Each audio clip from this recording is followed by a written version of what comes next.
একটা ঘরে 4 জন লোক আছে। একজন কিং, একজন প্রিস্ট, একজন রিচ ম্যান আর একজন সেলসোর্ড বা ভাড়াটে সৈনিক। প্রথম 3 জন প্রত্যেকেই সেলসোর্ডকে একই অর্ডার দিল, বাকি 2 জনকে মেরে ফেলো। এখন সিনারিওটা দেখুন, যদি সেলসোর্ড একজন ধার্মিক মানুষ হন তবে তিনি প্রিস্টের কথা শুনবেন আর কিং আর রিচ ম্যানকে মেরে ফেলবেন। যদি সেলসোর্ড মনে করেন টাকাই সব, তবে তিনি রিচ ম্যানের কথা শুনবেন এবং কিং আর প্রিস্টকে শেষ করে দেবেন। আর ফাইনালি যদি মিস্টার সেলসোর্ড বিশ্বাস করেন যে রাজার আদেশ মানাই তার দায়িত্ব, তবে তিনি প্রিস্ট আর রিচ ম্যানকে মেরে ফেলবেন। পয়েন্টটা কি? কিং, প্রিস্ট বা রিচ ম্যান নিজেকে যত পাওয়ারফুলি ভাবুক না কেন, তাতে কিচ্ছু আসে যায় না। রিয়েল পাওয়ার তার হাতেই থাকে, সেলসোর্ড যার দাবিকে সত্য বলে বিশ্বাস করে। ঠিক ওই মুহূর্তে এটা পুরোপুরি সেলসোর্ডের উপর ডিপেন্ড করে সে কাকে মারবে আর কাকে ছেড়ে দেবে। এখানে এই সেলসোর্ড আসলে আলটিমেটলি সাধারণ মানুষের রিপ্রেজেন্টেশন। তাই দিন শেষে এটা আসলে মানুষের উপরে নির্ভর করে যে তারা কাকে বিশ্বাস করবে। কোনো অথরিটি পাওয়ার সাস্টেন করার আশা করতে পারে না যদি মানুষ তাদের উপর বিশ্বাস না রাখে। ক্ষমতা সেখানেই থাকে যেখানে মানুষ বিশ্বাস করে যে ক্ষমতা আছে। আমরা আজকে এই বিশ্বাস আর পাওয়ার নিয়ে কথা বলবো। A song of ice and fire সিরিজে এই পাওয়ারের জন্যই ঘটে একের পর এক বিশ্বাসঘাতকতা। হাউস অফ দ্য ড্রাগনের গল্পেও ছিল এমন সব অনেক বিশ্বাসঘাতকতা, তবে তার মাঝে সবচেয়ে বড় ছিল the treason of Tumbleton. A small man can cast a very large shadow. Lord ভ্যারিসের বলা এই ডায়ালগ আমরা দেখব অক্ষরে অক্ষরে। এমন বিশ্বাসঘাতকতা যা ঘুরিয়ে দিয়েছিল হাউস অফ দ্য ড্রাগনের মোড়।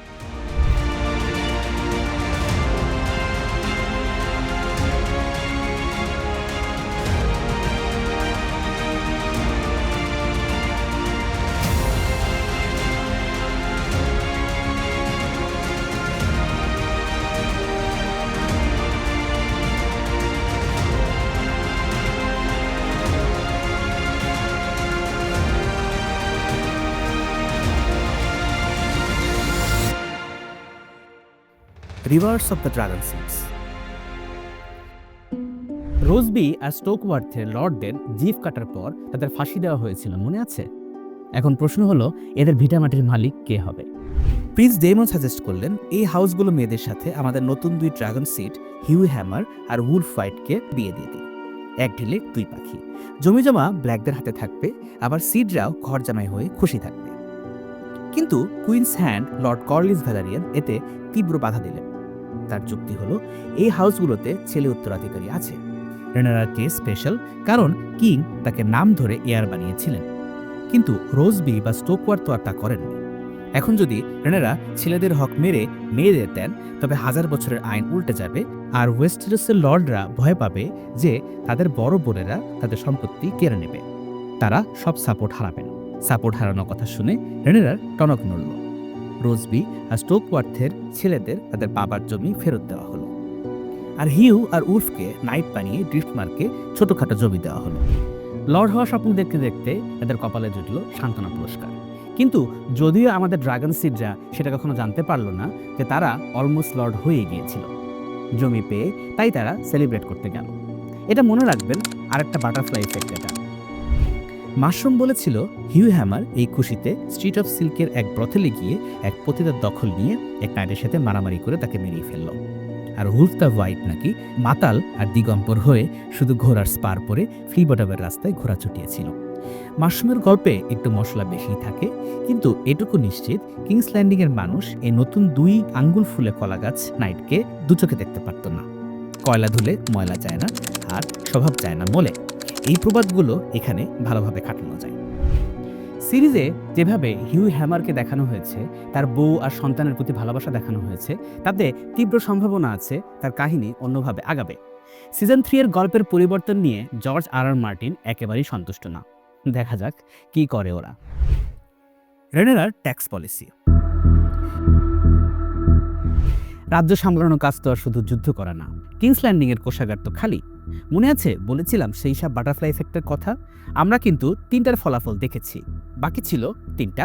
তার মধ্যে একটা হলো গ্রিন কাউন্সিল দখল নেওয়ার পরপরই সমস্ত টাকা পয়সা সরিয়ে দিয়েছিল master of coins Thailand Lannister. এক ভাগ চলে গেছে ল্যানিস্টারদের কাছে, এক ভাগ হাইটাওয়ারদের কাছে, এক ভাগ ওয়েস্টেরোসের Swiss bank Iron Bank of ব্রাভোসে, আর এক ভাগ মার্সেনারি আর যুদ্ধের সাপ্লাই কিনতে। রেনেরার মাথায় হাত, কোষাঘার খাখার করছে। রেনেরা তার ক্যাবিনেটের সবচেয়ে বড় ভুলটা করলেন মাস্টার অফ কয়েন বাঁচতে গিয়ে। তিনি সিলেক্ট করলেন লর্ড বার্টিমোস কেল্টিকারকে, লর্ড অফ ক্লয়েল। লোকটা রেনেরা কট্টর সাপোর্টার আর ধনী, কিন্তু প্রচণ্ড কৃপণ আর নিষ্ঠুর। রেনেরার ঠিক এমন লোকই দরকার ছিল। খালি কোষাগার পূর্ণ করার জন্য কেল্টিকার এসেই ট্যাক্সের বন্যা বইয়ে দিলেন। পুরনো কিছু বিতর্কিত ট্যাক্স, সাথে নতুন নতুন সব অদ্ভুত ট্যাক্স। ওয়াইন আর বিয়ারের ট্যাক্স ডাবল, পোর্টের ফি ট্রিপল, দোকান খোলা রাখতে ট্যাক্স, ইনে ঘুমালে ট্যাক্স, কিংস ল্যান্ডিংয়ে ঢুকলে ট্যাক্স, বের হলে ট্যাক্স, এমনকি থাকার জায়গার উপরও ট্যাক্স। বড়লোকদের বাসাবাড়ি থেকে গরিবের কুঁড়ে ঘর কেউই বাদ দিল না।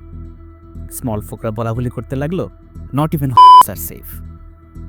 মার্চেন্টদের অবস্থা সবচেয়ে খারাপ। ভ্যালেরিয়ান ফ্লিট গালেট বন্ধ করে দেওয়ায় জাহাজগুলো আটকা পড়েছিল। এখন কেল্টিকার বললেন জাহাজ ছাড়তে হলে হেভি ফি দিতে হবে। যারা বলল তারা আগেই ট্যাক্স দিয়েছে, তারা প্রমাণস্বরূপ কাগজও দেখালো। তাদের বলা হলো ওই ট্যাক্স উসারপার এগনকে দেওয়া হয়েছে, ওটা ট্রিজনের প্রমাণ ছাড়া আর কিছুই না, কুইনকে আবার দিতে হবে। যারা দিতে পারল না তাদের জাহাজ সিজ করা হলো, এমনকি মৃত্যুদণ্ড হয়ে উঠল ইনকামের সোর্স। ড্রাগন পিটে ট্রেডারদের ড্রাগন দিয়ে খাওয়ানো হতো, আর সেটা দেখার জন্য পাবলিককে 3 পেনির টিকিট কাটতে হতো। দেখেছেন অবস্থা? টাকার ভান্ডার ভরল ঠিকই, কিন্তু রেনেরা তার সবচেয়ে বড় সম্পদ হারালেন, জনগণের ভালোবাসা। মনে আছে তাদের রিজেন্টমেন্টের প্রথম পয়েন্টটা?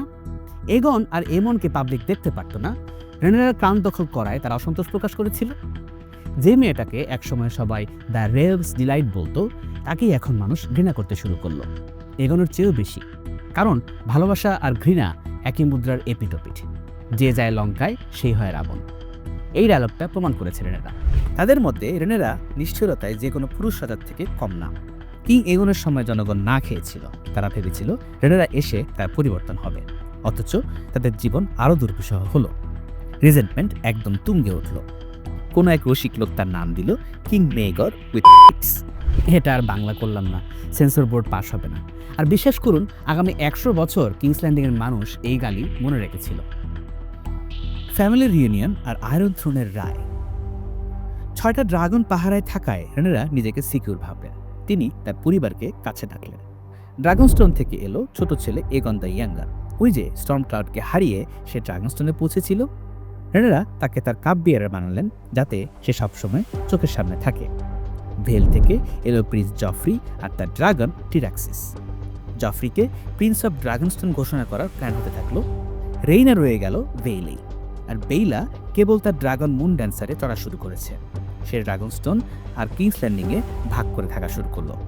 কিন্তু ছায়া থেকে বেরিয়ে এলো আরেকজন, মিজারিয়া দ্য হোয়াইট ওয়ার্ম। কিংস ল্যান্ডিংয়ে তার নতুন নাম হলো লেডি মিজারি। অফিসিয়াল টাইটেল না থাকলেও সেই এখন মিস্ট্রেস অফ হুইসপারার্স। শহরের সব ব্রথেল আর সরাইখানা তার নখদর্পণে। প্রিন্স ডেমন এখনও প্রতি রাতে তার কাছে যান। রেনেরা এতে নাকি বাধা দেননি। তিনি বলেছিলেন ডেমনকে তার খিদে সে যেখানে চায় সেখানেই মেটাতে দেওয়া হোক, এবং আমরাও তাই করব। তাদের সম্পর্ক ততদিনে ওপেন রিলেশনশিপ। সিরিজে মিজারিয়া ছায়ার আড়ালে কখনোই ছিল না। এমনকি দেখানো হয়েছে রেনেরার সাথে তার একটা সম্পর্ক, এটা বইয়ে নেই। সিরিজে যদি এক পর্যায়ে রেনেরা, ডেমন আর মিজারিয়াকে এক বিছানায় দেখা যায়, আমি অবাক হব না। লেখক কি আর এমনি এমনি খেপেছেন নাকি? তবে সেপ্টন ইউস্টাস খোঁচা মেরে বলেন, রেনেরার ক্ষুধা মৃত্যু কেক, মিষ্টি আর পাই দিয়ে, অন্য কিছুতে না। টেনশনে আর হতাশায় রেনেরা দিন দিন মোটা হয়ে যাচ্ছিলেন। বইয়ের রেনেরা অনেক মোটা, সিরিজের রেনেরা এখনও সুন্দরী। যাই হোক, জয়ের মুকুটে পালক যুক্ত হলেও রেনেরা জানতেন না তার সময় ফুরিয়ে আসছে। সবচেয়ে বড় অশুভ লক্ষণ ছিল আয়রন থ্রোন। যখনই রেনেরা ওটাতে বসতেন, তার হাত পা ব্লেডে কেটে যেত, রক্ত ঝরত মেঝেতে। সবাই দেখত আর ফিসফিস করত। আয়রন থ্রোন তাকে মেনে নেয়নি। সেপ্টন ইউস্টাস বলেন, রেনেরার পতনের চাকা ঘুরতে শুরু করে পিটার ব্রিজের এক সরাইখানায়, যার নাম দ্য হকস হেড। কি হয়েছিল সেখানে? স্যার ওরমুন হাইটাওয়ার পিটার ব্রিজ থেকে মাত্র 30 লিগ দূরে লং টেবল অবরোধ করে বসেছিলেন। তার ভয়ে দলে দলে রিফিউজিরা পালাচ্ছিল পিটার ব্রিজের দিকে। কিন্তু পিটার ব্রিজের লেডি ক্যাসওয়েল তার স্বামীকে কিংস ল্যান্ডিংয়ে এগন শিরচ্ছেদ করেছিলেন। তিনি ক্যাসেলের গেট বন্ধ করে দিলেন। এমনকি নাইট বা লর্ডরা সাহায্য চাইলেও তিনি ফিরিয়ে দিচ্ছিলেন। শহরের সরাইখানাগুলো তখন উপচে পড়ছে।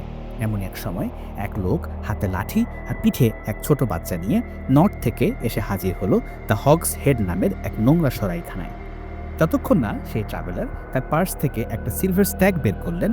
ইনকিপার থাকার জায়গা দিচ্ছিল না। টাকার গন্ধ পেয়ে ইনকিপার রাজি হলো, তবে শর্ত হলো স্টেবল পরিষ্কার করে নিয়ে সেখানে থাকতে হবে। ট্রাভেলার রাজি হলেন। তিনি তার আলখেল্লা আর বড় ব্যাগ একপাশে রেখে কাজে নেমে গেলেন। হগসহেডের মালিক ছিল বেন বাটারক্লিক্স। নাম শুনে মিষ্টি মনে হলো লোকটা ছিল এলাকার বিখ্যাত ধান্দাবাজ। ট্রাভেলারের পার্সে টাকার সাইজ দেখে তার জিভে পানি চলে আসলো। লোকটা যখন স্টেবল পরিষ্কার করে খেয়ে নিয়ে একাকার, তখন বাটারক্লিক্স তাকে এক মগ বিয়ার অফার করে ভেতরে নিয়ে এলো, আর ওদিকে তার স্টেবল বয়কে ইশারা দিল ব্যাগে আর টাকা আছে কিনা দেখতে। স্টেবল বয় টাকা পেল না ঠিকই, কিন্তু যা পেল তা টাকার চেয়েও দামি। সে পেল ধবধবে সাদা সাটিনের বর্ডারে মোড়া এক ড্রাগন এগ এবং একটি কিংস কার্ডের সাদা আলখেল্লা। এই সাধারণ ছোট শিশুটা আর কেউ না, খোদ কিং এগনের ছোট ছেলে প্রিন্স মেইলর টারগারিয়ান। আর তার সাথে থাকা লোকটি তার sworn shield Kingsguard sir Rickard Thorne. Stable boy যখন ড্রাগন এগ আর সাদা আলখেল্লা হাতে নিয়ে কমন রুমে ঢুকে চিৎকার করে সব জানিয়ে দিল, তখন স্যার রিকার্ড থর্ন এক মুহূর্ত দেরি করলেন না। তিনি হাতের বিয়ারটা ইনকিপারের মুখে ছুঁড়ে মারলেন আর এক টানে তলোয়ার বের করে বাটারক্লিক্সকে গলা থেকে নাভির নিচ পর্যন্ত চিরে ফেললেন। বাকিরা তলোয়ার বের করলেও কেউ নাইট ছিল না, তাই তারা দ্বিধায় পড়ে গেল। এই সুযোগে রিকার্ড প্রিন্সকে কোলে তুলে নিয়ে স্টেবল থেকে ঘোড়া চুরি করে সোজা ব্রিজের দিকে ছুটলেন। তার লক্ষ্য ছিল ম্যান্ডার নদী পার হয়ে ওরমুন হাইডাওয়ারের ক্যাম্পে পৌঁছানো, মাত্র 30 লিগ দূরে, সেফটি চোখের সামনে। প্রিন্স মেইলরের পরিণতি কিন্তু ওই 30 লিগ তখন নর্থের ওয়ালের চেয়ে দুর্গম মনে হচ্ছিল। ম্যান্ডার নদীর ব্রিজ বন্ধ, বিটার ব্রিজ রেনেরার দখলে। পেছনে উত্তেজিত জনতা তাকে টানা হচ্ছে। ব্রিজের গার্ডরা তাকে থামতে বলল, কিন্তু রিকার্ড ঘোড়ার গতি বাড়িয়ে দিল। তিনি গার্ডদের উপর দিয়ে ঘোড়া চালিয়ে দেওয়ার চেষ্টা করলেন। এক গার্ড তার ঘোড়ার লাগাম ধরলে রিকার্ড এক কোপে তার হাত নামিয়ে ফেললেন, কিন্তু এই সামান্য দেরিতেই সর্বনাশ হল। অন্য পাড়ায় গার্ডরা দেয়াল তৈরি করে ফেললেন। দুই পাশ থেকে মানুষ তাকে ঘিরে ধরল। বর্ষা আর তলোয়ারের খোঁচা আসতে লাগলো। রিকার্ড ঘোড়া ঘুরিয়ে পালানোর পথ খুঁজছিলেন, আর ছোট্ট মেইলর তার গলা জড়িয়ে ধরে চিৎকার করছিল। স্টিলের ঝনঝনানির মাঝেও বাচ্চার কান্না শোনা যাচ্ছিল। শেষমেশ এক ক্রসবো তাকে নামালো। একটা বোল্ট তার হাতে লাগলো আর একটা গলায়। স্যার রিকার্ড থর্ন ঘোড়া থেকে পড়ে গেলেন। রক্তে তার শেষ কথা ডুবে গেল, কিন্তু মরার আগ পর্যন্ত তিনি তার ডিউটি ভোলেননি। প্রিন্সকে আঁকড়ে ধরে রেখেছিলেন। শেষে এক ধোপা মহিলা, যার নাম ছিল উইলো পাউন্ডস্টোন, সে জোর করে তার হাত থেকে মেইলরকে ছিনিয়ে নিল।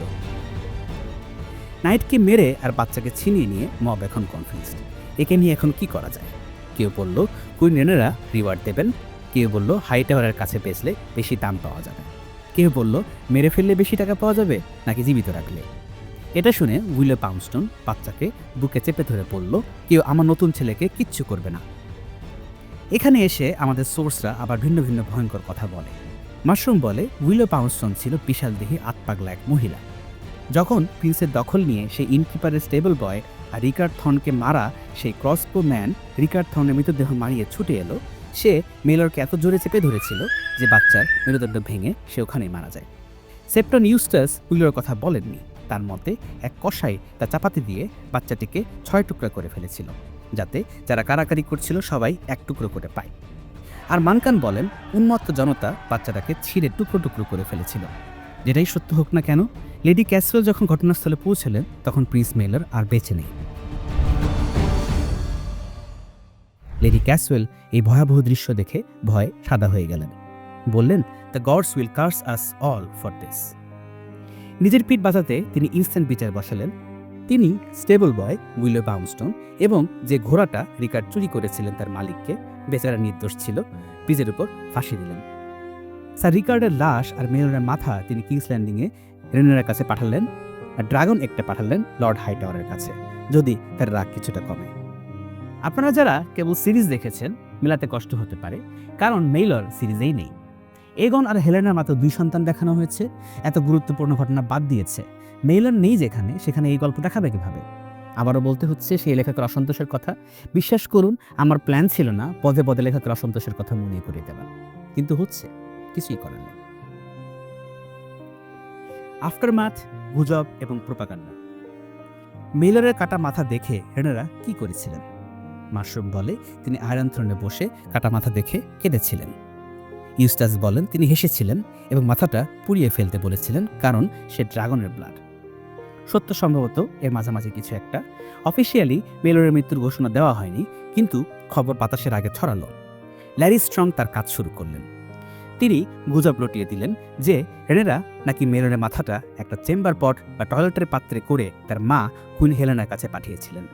এটা পুরোপুরি মিথ্যা, কিন্তু কিংস ল্যান্ডিংয়ের মানুষের মুখে মুখে এই গল্প ছড়িয়ে পড়ল। মাশরুম বলেছিল যে গুজব সংগ্রহ করে সে গুজব ছড়াতেও পারে। The burning of Bitterbridge. King's Landing Rhaenyra দখলে এলেও বাকি 7 কিংডমে যুদ্ধ কিন্তু থামেনি। সানসেট সিতে ডাল্টন গ্রেজয় বা রেড ক্র্যাকের ফেয়ার ক্যাসেল দখল করে নিল। লর্ড ফারম্যানের 4 মেয়েকে সে বানালো সল্ট ওয়াইফস, আর 5 নম্বরটাকে দিল ভাইয়ের হাতে। ফারম্যান আর তার ছেলেদের ল্যানিস্টাররা তাদের ওজনের সমান সিলভারের বিনিময়ে ছাড়ালো। ওদিকে রিচে লেডি মেরিওয়েদার বুদ্ধিমানের মতো লং টেবল সারেন্ডার করলেন লর্ড ওরমুন হাইটাওয়ারের কাছে। হাইটাওয়ার কথা রাখলেন, কারো ক্ষতি করলেন না, শুধু ক্যাসেলের সব ধন সম্পদ আর খাবার নিয়ে এলেন তার হাজার হাজার সৈন্যের জন্য। তারপর তিনি মার্চ করলেন পিটার ব্রিজের দিকে। লেডি ক্যাসেল, মনে আছে সেই লেডি যিনি মেলরের হত্যাকারীদের বিচার করেছিলেন? তিনিও লং টেবলের মতো টার্মস চাইলেন, কিন্তু হাইটাওয়ারের বদলে উত্তর দিলেন প্রিন্স ডেইরন দ্য ডেয়ারি, মেইলরের চাচা। সে বলল, আমার ভাতিজা মেইলরকে যা দিয়েছ তুমিও তাই পাবে। লেডি ক্যাসওয়েল অসহায়ভাবে দেখলেন তার শহর পুড়ছে। সবার আগে পোড়ানো হলো সেই হকস হেড ইনকে, তারপর গিল্ড হল, দোকানপাট, এমনকি সেপ্ট, যেখানে শত শত আহত মানুষ ছিল, সব ড্রাগন ফ্লেমে পুড়ে ছাই হয়ে গেল। মানুষ নদীতে ঝাঁপ দিল বাঁচার জন্য, কিন্তু সৈন্যরা তাদের মারল বা ডুবিয়ে দিল। সত্যি বলতে লেডি ক্যাসওয়েলের প্রতি এটা ছিল চরম অবিচার। তিনি কিন্তু মেলরের মৃত্যুর পর সঠিক বিচারই করেছিলেন, কিন্তু যুদ্ধের ময়দানে কে শোনে কার কথা? স্মল ফোর্কদের পুড়তে দেখে লেডি ক্যাসওয়েল গেট খুলে দিলেন। তিনি গ্যারিসনকে বললেন ড্রাগনের বিরুদ্ধে ক্যাসেলে টেকা সম্ভব না। গলায় দড়ি দিয়ে গেট হাউসের উপর দাঁড়িয়ে তিনি লর্ড হাইটাওয়ারকে বললেন, আমার বাচ্চাদের প্রতি দয়া করবেন। তারপর তিনি ছাপ দিলেন। ওরমুন হয়তো দয়া করেছিলেন, কারণ তার বাচ্চাদের শিকল পরিয়ে ওল্ড টাউনে পাঠানো হলো, কিন্তু গ্যারিসনের সৈন্যদের কাউকে বাঁচিয়ে রাখা হলো না।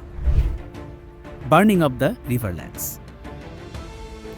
ওদিকে রিভারল্যান্ডসে স্যার ক্রিস্টান কোল হ্যারেনহাল ছেড়ে সাউথে রওনা দিলেন, মনে আছে? তার সাথে 3600 লোক, কিন্তু রোগ আর হতাশায় তারা দুর্বল। প্রিন্স এইমন আগেই ভেগারকে নিয়ে উড়াল দিয়েছেন। হ্যারেনহাল খালি পড়ে রইল মাত্র 3 দিন। তারপরই লেডি সাবিথা ফ্রে ওই টুইন্স থেকে এসে ক্যাসেল দখল করলেন। ভেতরে পেলেন শুধু একজনকে, অ্যালিস রিভার্স, সেই উইচ ওয়েট নার্স। গডসউডে নগ্ন হয়ে দাঁড়িয়ে নিজের স্ফীত পেটে হাত রেখে অ্যালিস বলল, I have the dragon's in me. I can feel his fires leaking at my womb. কিন্তু এইমন্টের আগুন শুধু অ্যালিসের পেটে ছিল না। ফ্রি বার্ড হয়ে এইমন শুরু করলেন টোটাল ওয়ার, ঠিক যেমন এগন দ্য কনকোয়ারার করেছিলেন। ভেগার আকাশ থেকে নেমে একের পর এক রিভার লর্ডসদের গ্রাম আর ক্যাসেল পড়াতে লাগলো। ভেগারের জন্য এটা রাউন্ড 2। মেগর দ্য ক্রুয়েলের সময়ও কিন্তু গিসেনিয়া আর মেগর এই একই এলাকা জ্বালিয়েছিলেন। যুদ্ধ জারি হোক না কেন, রিভারল্যান্ডস পূর্বেই মনে হচ্ছে। যাই হোক, হাউস ডেরি সবার আগে শেষ হলো। লেডি অফ ডেরি আর তার ছোট বাচ্চারা বেঁচে গেলেন সেলারে লুকিয়ে, কিন্তু লর্ড আর তার বড় ছেলে মারা পড়ল আগুনে পুড়ে। তারপর হ্যারোয়েস টাউন, লর্ডস মিল, ব্ল্যাক বাকেল, মনে হচ্ছিল পুরো রিভারল্যান্ডস আগুনে জ্বলছে। লেডি সাবিতা ফ্রে হ্যারেনহাল বেশি দিন দখলে রাখতে পারলেন না। এমন আর ভেগার এসে আগুন ধরালে তিনি কোনো মতে টয়লেটে লুকিয়ে বাঁচলেন। তারপর সব ফেলে পালালেন, ফেরত গেলেন টুইন্সে। এমন সবাইকে মেরে কেবল তুলে নিয়ে গেল তার প্রিয়তমা অ্যালিস রিভার্সকে। ওদিকে ক্রিস্টান কোল সাউথে এগোচ্ছেন, কিন্তু তার সামনে পেছনে শুধু আগুন। রিভার লর্ডসরা তার পথের সব জঙ্গল আর গ্রাম জ্বালিয়ে দিয়েছে। পানির কুয়োগুলোতে মরা ঘোড়া আর মানুষের পচা লাশ ফেলে পানি বিষাক্ত করে দিয়েছে। তারা মনে হয় ইতিহাস থেকে শিক্ষা নিয়েছে। ডর্নিশ রেবেলিয়নের সময়ও ডর্নিশরা এগনের সৈন্যদের সাথে এই কাজই করেছিল। ঠিক একইভাবে গেরিলা আক্রমণ শুরু হলো। গাছের পেছনে লুকিয়ে থাকা আর্চাররা স্কাউটদের মেরে ফেলত। শাড়ির পেছনের সৈন্যরা উধাও হয়ে যেতে লাগলো। ভয়ে আর ক্ষুধায় সৈন্যরা পালাতে শুরু করলো আর শত্রুদের দলে যোগ দেওয়া শুরু করলো। সবচেয়ে ভয়াবহ ছিল সাইকোলজিক্যাল ওয়ারফেয়ার। কোলের স্কাউটরা বনের মধ্যে দেখত নাইটরা বসে ফিস্ট করছে। কাছে গিয়ে দেখত সেগুলো সব সাজানো পচা লাশ। ক্রসড এলমসে এমনই এক লাশের ভোজ দেখে স্কাউটরা ইগনোর করে যাচ্ছিল, কিন্তু হঠাৎ লাশগুলো লাফিয়ে উঠে তাদের মেরে ফেলল। এগুলো লাশ ছিল না, ছিল লর্ড ভ্যান্সের মিরিশ মার্সেনারি ব্ল্যাক ট্রম্বোর পাতা ফাঁদ। দ্য বুচার্স বল। লেকের পাড় ছেড়ে কোল যখন ব্ল্যাকওয়াটারের দিকে এগোচ্ছিলেন, তখন এক পাথরের টিলার উপর তিনি দেখলেন তার জমদূতদের। 300 মাউন্টেড নাইট, 3000 আর্চার, 3000 রিভারম্যান আর শত শত উইন্টার উলভস, সেই স্যাভেজ নর্থম্যানরা। তাদের মাথায় উঠছে রেনেরার ব্যানার। এক স্কয়ার জিজ্ঞেস করল, এরা কারা? ক্রিস্টান কোল উত্তর দিলেন, আমাদের মৃত্যু। কারণ এরা ছিল ফ্রেশ, তাদের অস্ত্র ভালো, খাবারের অভাবে ভুগছে না, আর তারা ছিল হাই গ্রাউন্ডে। শান্তির পতাকা উড়িয়ে কিংমেকার এগিয়ে গেলেন। উল্টো দিক থেকে 3 জন এলো, স্যার গ্যারিবল গ্রে, পেটি অফ লংলিফ বা দ্য লায়ন স্লেয়ার। গত পর্ব মিস করে গিয়েছিলাম। এই পেটি লংলিফ মেরেছিল জেসন ল্যানিস্টারকে, তাই তার নাম হয়েছিল লায়ন স্লেয়ার। আর শেষজন ছিল রডি দ্য রুইন, ফিশফিরের ক্ষত নিয়ে দাঁড়িয়ে থাকা সেই পুরো উলফ। কোল বললেন, যদি আমি ব্যানার নামিয়ে নিই, আমাদের জীবন কি ভিক্ষা দেবেন?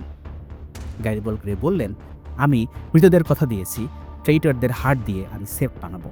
আমার কাছে এখনও পর্যাপ্ত পরিমাণ হাড় নেই। কোল বললেন, যুদ্ধ হলে আপনাদেরও অনেকে মরবে।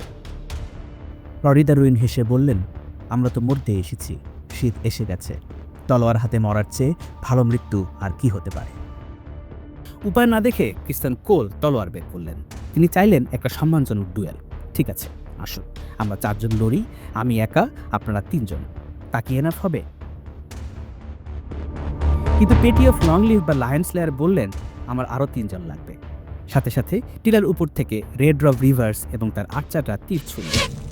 3টা তীর এসে বিঁধল কোলের পেটে, গলায় আর বুকে। লংলিভ কোলের দিকে তাকিয়ে বলল, তুই কত সাহসের সাথে মরেছিস তা নিয়ে কোনো গান লেখা হবে না কিংমেকার। তোর কারণে হাজার হাজার মানুষ মরেছে। এ কথা সম্ভবত কোলের কানে গেল না। কিংমেকারের চোখ তখন প্রাণহীন। এরপর যা হলো তা যুদ্ধ না, একতরফা নিধন। রডি দ্য রুইন হর্ন বাজালেন, ঢাল বেয়ে কুইনের আর্মি চিৎকার করতে করতে চার্জ করল। সামনে ছিল সেই উইন্টার উলভসরা, বুড়ো সব নর্থের যোদ্ধারা। লিডার ছাড়া গ্রিন আর্মি পালাতে লাগলো আর পিঁপড়ার মতো মরতে লাগলো। স্যার গ্যারিবল দ্য গ্রে পরে বলেছিলেন, টুডে ওয়াজ বুচারি, নট ব্যাটল। তিনি হয়তো শেষ পর্যন্ত সেফ বানানোর জন্য পর্যাপ্ত পরিমাণে হাড় সেদিন পেয়ে গিয়েছিলেন। মাশরুম এই কথা শুনে এই যুদ্ধের নাম দিল দ্য বুচার্স বল। কিংমেকারের শেষটা হলো কোনো গ্লোরি ছাড়া, কোনো কান ছাড়া, একেবারে মাটির সাথে মিশে গিয়ে। এর সাথে মোটামুটি গ্রিনদের যারা যারা দায়ী ছিলেন এই যুদ্ধের জন্য সবাই শাস্তি পেল। বাকি আছেন কুইন অ্যালিসন হাইটাওয়ার। দুঃখের বিষয় হচ্ছে তার পরিণতি আপনাদের মনে অত শান্তি আনবে না যতটা না অটো হাইটাওয়ার আর ক্রিস্টান কোলের মৃত্যু এনেছিল। কিন্তু সেই গল্প অনেক অনেক পরের। Winter is coming. রডি the ruin বলেছিল, মনে আছে, উইন্টার ইজ কামিং। 130 এসির মাঝামাঝি সময়ে ওল্ড টাউনের সিডারেল থেকে 300টা সাদা রেভেন উড়ে গেল উইন্টারের আগমনের বার্তা নিয়ে। কিন্তু রেনেরা টার্গারের জন্য এটা ছিল হাই সামার, তার পাওয়ারের পিক টাইম। কিংস ল্যান্ডিং তার, আয়রন থ্রোন তার, ভ্যালেরিয়ান ফ্লিট তার, আর ভেইল এবং নর্থের আর্মি তার পক্ষে। ওদিকে ট্রায়ার্কি নিজেদের মধ্যে মারামারি করে শেষ। দেখে মনে হচ্ছিল যুদ্ধ শেষ, কিন্তু ওই যে বলে, শত্রু পুরোপুরি শেষ না হওয়া পর্যন্ত সেলিব্রেট করতে নেই। কিং এগন পলাতক, তার মেয়ে জেহেরা মিসিং, ল্যারি স্ট্রং গায়েব, আর সংস এন্ডে বরস ব্যারাথিয়ান বসে আছেন। ল্যানিস্টাররা দুর্বল হলেও কাস্টাললির রক এখনও তাদের দখলে। আর ওদিকে এমন রিভারল্যান্ডসে উড়ে বেড়াচ্ছে আর পুড়িয়ে বেড়াচ্ছে একের পর এক শহর। লর্ডরা বারবার কুইনের কাছে ড্রাগন চেয়ে পাঠাচ্ছেন। কিন্তু রেডেনার আসল বিপদ এমন না, বিপদ আসছে সাউথ থেকে। প্রিন্স ডেইরন দ্য ডেয়ারিং আর লর্ড ওরমুন হাইটাওয়ারের বিশাল আর্মি, প্রায় 20,000 সৈন্য কিংস ল্যান্ডিংয়ের দিকে ধেয়ে আসছে। ডেইরন তার ড্রাগন টেসারিয়ানকে নিয়ে স্কাউটিং করছে, ফলে রেডেনার সৈন্যরা অ্যাম্বুশ করতে পারছে না। ড্রাগনের পাখা দেখলেই তারা পালাচ্ছে। এইসব দেখে রেনেরার হ্যান্ড সি স্নেক কর্লিস ভ্যালারিয়ান শান্তির প্রস্তাব দিলেন।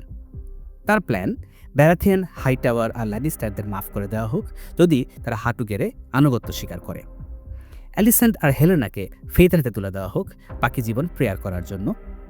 হেলেনার মেয়ে চেহারাকে প্রিন্স এগন দ্য ইয়ঙ্গারের সাথে বিয়ে দিয়ে 2 হাউসকে এক করা হোক। খুবই প্র্যাকটিক্যাল এবং সেন্সিবল প্ল্যান। রেনেরা জিজ্ঞেস করলেন, আর আমার সৎ ভাইদের কী হবে? সিসনেক বললেন, তাদের নাইটস ওয়াচে পাঠিয়ে দিন। ওয়ালে গিয়ে ব্ল্যাক ক্লোক পরে নাইটস ওয়াচে শপথ নিক। রেনেরা খেপে গিয়ে বললেন, ওর্থ ব্রেকারদের কাছে ওথের কি দাম? আমার থ্রোন নেওয়ার সময় তো ওদের ওথের কথা মনে ছিল না। Very good point. Prince Daemon রেনেরার রাগের সাথে তাল মেলালেন। তিনি বললেন, মাফ করা মানে নতুন বিদ্রোহের বীজ বোনা। কিংস গেটের উপর ট্রেইটরদের মাথা না ধরানো পর্যন্ত যুদ্ধ শেষ হবে না। ডেমনের প্ল্যান হলো এক্সট্রিম। ল্যানিস্টার আর ব্যারাথিয়ানদের ধ্বংস করে দাও, কাসাল্লির রক দাও হিউ হ্যামারকে, আর স্টর্মস এন্ড দাও উলফ হোয়াইটকে। এখানে বলতেই হয় ডেমন অনেক চেষ্টা করেছিলেন হিউ হ্যামার আর উলফ হোয়াইটকে লর্ড বানানোর জন্য। শুনে সিসলেক আতঙ্কে বললেন, এত বড় দুটো নোবেল হাউস ধ্বংস করলে অর্ধেক ওয়েস্টারস আমাদের বিরুদ্ধে চলে যাবে। স্বামীর অ্যাগ্রেশন আর হাজব্যান্ডের উইজডমের মাঝখানে পড়ে রেনেরা মধ্যপন্থা বেছে নিলেন। তিনি স্টর্মস এন্ড আর কাসাল্লির রকে ক্ষমার প্রস্তাব পাঠাবেন, কিন্তু তার ভাইদের কোনো মাফ নেই। রেনেরা বললেন, আগে ওই উসারপাড়ার ভাইদের শেষ করো, তাদের ড্রাগনদের মারো, আমি তাদের মাথা আমার থ্রোন রুমে ঝোলাবো, মানুষ দেখুক বিশ্বাসঘাতকতার দাম কি। অ্যালিসেন্টের শান্তির প্রস্তাব। রেনেরা আর তার ব্ল্যাক কাউন্সিল মিলে যুদ্ধের একটা ফাইনাল প্ল্যান করলেন, কিন্তু কিংস ল্যান্ডিং অরক্ষিত রাখা যাবে না। তাই ঠিক হলো রেনেরা নিজে তার ড্রাগন সিরেক্স আর ছেলে এগন আর জফরিকে নিয়ে শহরে থাকবেন। জফরি অবশ্য ফাইট করতে চেয়েছিল, কিন্তু তাকে বোঝানো হলো রেড কিপ রক্ষার জন্য তার ড্রাগন টিরাক্সিসের খুবই দরকার। অ্যাডাম ভ্যালারিয়ান, যিনি ছিলেন সি স্নেকের এয়ার, তার ড্রাগন সি স্মোককে নিয়ে শহরেই থাকবেন। 3টে ড্রাগন শহর রক্ষার জন্য যথেষ্ট। বাকিরা অ্যাটাকে যাবে। প্রিন্স ডেমন এবং নেটেলস তাদের ড্রাগন ক্যারাক্সিস আর শিপসিলারকে নিয়ে রিভারল্যান্ডসে যাবেন প্রিন্স এইমন্ড আর ভেগারকে খুঁজে বের করতে। আর নতুন 2 ড্রাগন সিড উলফ হোয়াইট আর হিউ হ্যামার তাদের ড্রাগন সিলভার উইং আর ভানমিথরকে নিয়ে যাবেন টাম্বলটনে। সেখানে তারা লর্ড হাই টাওয়ারের বিশাল আর্মির পথ আটকাবেন এবং প্রিন্স ডেরান আর টেসারিয়ানকে ধ্বংস করবেন। সি স্নেক সাজেস্ট করেছিলেন ডেরানকে না মেরে জীবন্ত ধরার, কিন্তু রেনেরা অনর। তিনি বললেন, সে তো আর সবসময় বাচ্চা থাকবে না, সে বড় হবে, আজ হোক বা কাল সে আমার ছেলেদের উপর তার প্রতিশোধ নেবে। এই প্ল্যান শুনে কুইন ডাওয়েজার অ্যালিসেন্ট হাই টাওয়ার ভয় শেষ। তিনি হাঁটু গেড়ে রেনেরার কাছে শান্তি ভিক্ষা চাইলেন। অ্যালিসেন্ট প্রস্তাব দিলেন রাজ্য ভাগ করার। রেনেরা কিংস ল্যান্ডিং, নর্থ, ভেল আর রিভারল্যান্ডস পাবেন, আর এগন পাবেন স্টর্মল্যান্ডস, ওয়েস্টারল্যান্ড আর রিচ। সে ওল্ড টাউন থেকে শাসন করবে।